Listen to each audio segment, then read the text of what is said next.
Halo, pada video pembelajaran ke-9 ini mengangkat materi penyusunan kerangka laporan. Bersama saya, Ena Setiawati, dosen pengampu mata kuliah Penelitian Pembelajaran Bahasa dan Sastra Indonesia. Bagian pertama ada bagian pembukaan. Yang pertama yaitu ada judul. Dalam judul penelitian hendaknya dinyatakan secara singkat tetapi jelas.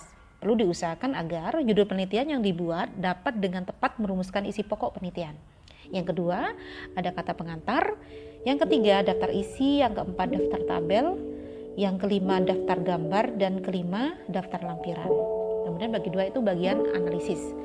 Bagian analisis ada pendahuluan yang berisi tentang latar belakang. Setelah menetapkan judul penelitian, di mana dari judul penelitian ini dapat dibaca atau mempunyai arti tentang masalah yang diteliti. Latar belakang masalah ini perlu diuraikan dengan jelas, dengan sejauh mungkin didukung oleh data dan logika yang mantap. Kejelasan latar belakang akan memudahkan perumusan masalah yang akan dicari jawabannya melalui penelitian.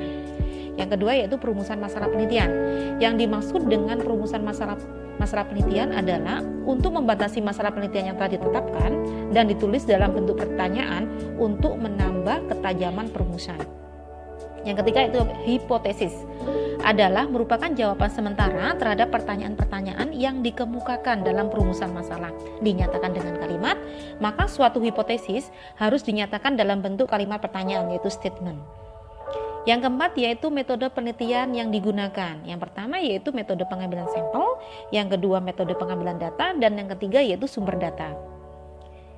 Yang kelima yaitu tujuan penelitian, merupakan tujuan secara umum dari penelitian. Dalam hal ini, tujuan penelitian mengemukakan maksud yang terkandung dalam kegiatan penelitian. Yang keenam, kegunaan penelitian. Kegunaan atau tujuan yang ingin dicapai oleh peneliti. Biasanya penulisan skripsi ditunjukkan untuk meraih gelar sarjana dari suatu universitas. Kemudian selanjutnya yaitu analisis data. Yang pertama, pengertian atau teori. Kemudian selanjutnya dan seterusnya, yang terakhir yaitu kesimpulan dan saran-saran. Yang ketiga yaitu bagian tambahan, ada daftar pustaka dan lampiran. Kemudian kita masuk pada kendala mahasiswa dalam menyusun proposal penelitian. Biasanya yang pertama itu mahasiswa terpaksa harus merujuk contoh-contoh skripsi terdahulu di mana pada suatu kesempatan terdapat perbedaan yang menyolok di antara penyusunan tersebut.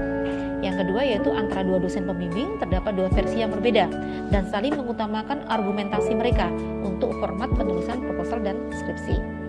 Yang keempat, akan muncul banyak intervensi yang semestinya tidak perlu dihadir di proposal, namun dihadirkan atau yang semestinya penting justru tidak dihapuskan. 5. Mahasiswa mengalami kesulitan dalam mencari judul atau masalah yang akan diteliti, di mana mahasiswa cenderung semua judul diberikan oleh dosen pembimbingnya. Hal ini karena kurangnya kreativitas dan daya pikir ke depan mahasiswa. Kemudian masuk pada persyaratan menghasilkan proposal penelitian yang baik. Yang pertama yaitu sistematis. Proposal penelitian harus disusun secara sistematis menurut pola tertentu dari yang paling sederhana hingga yang kompleks. Yang kedua yaitu berencana, yaitu harus sudah dipikirkan langkah-langkah pelaksanaannya. Hendaknya memiliki rencana jadwal yang akan dilakukan dalam penelitian secara berencana, seperti jadwal pengumpulan data, analisis data, hingga penyajian untuk laporan. Yang ketiga, mengikuti konsep ilmiah, yaitu mengikuti cara-cara atau metode ilmiah yang sudah ditentukan untuk mencari kebenaran ilmiah. Oke, demikianlah video pembelajaran ke-9. Terima kasih telah menyaksikannya dan sampai jumpa pada video pembelajaran ke-10. Oke, thank you, bye-bye.